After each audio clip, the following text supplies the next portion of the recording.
Edmonton Meadowlark. Thank you, Mr. Speaker. We keep hearing that Albertans will start saving money while reducing their greenhouse gas emissions through energy efficiency programs. My constituents know we all need to do our fair share to address climate change, but they have many questions about the Climate Leadership Plan. To the Minister of Environment and Parks, when will Albertans start to see energy efficiency programs for their homes? Minister of Environment.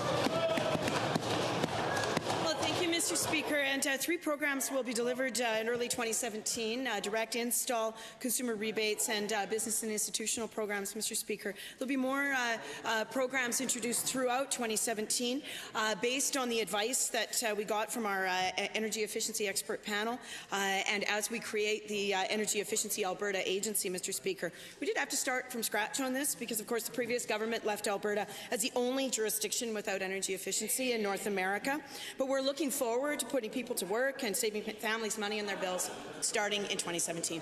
First supplemental.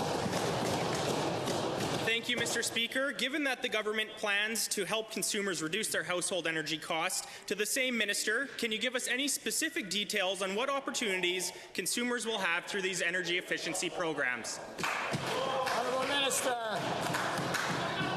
Well, thank you, Mr. Speaker. And, of course, we're moving forward in early 2017 with direct install of free or low-cost products that we've already announced.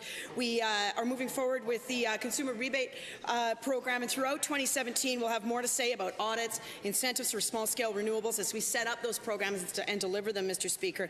You know, a recent study by the state of Michigan showed every dollar the state invested in energy efficiency programs led to $4 in savings for ratepayers, Mr. Speaker. And, you know, that's why that we're going to do the right thing. We're going to help folks reduce their bills and reduce their emissions while they're doing it, Mr. Speaker.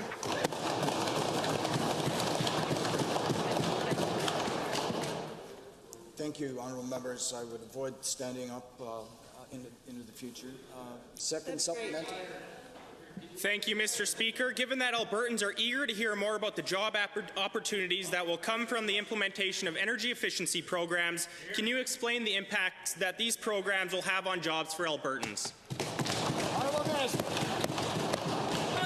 Thank you, Mr. Speaker. And, you know, recent studies in BC, for example, have shown that every $1 million invested in efficiency led to 34 direct full-time jobs. In Ontario, every $1 million invested led to 38 direct full-time jobs.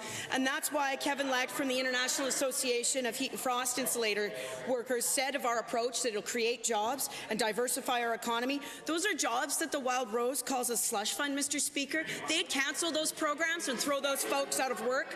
But we're looking forward to making Alberta more efficient. We're looking forward to putting Albertans to work while we do it. The Wild Rose wants us to be stuck in the past, Mr. Speaker. That's not the approach we're taking.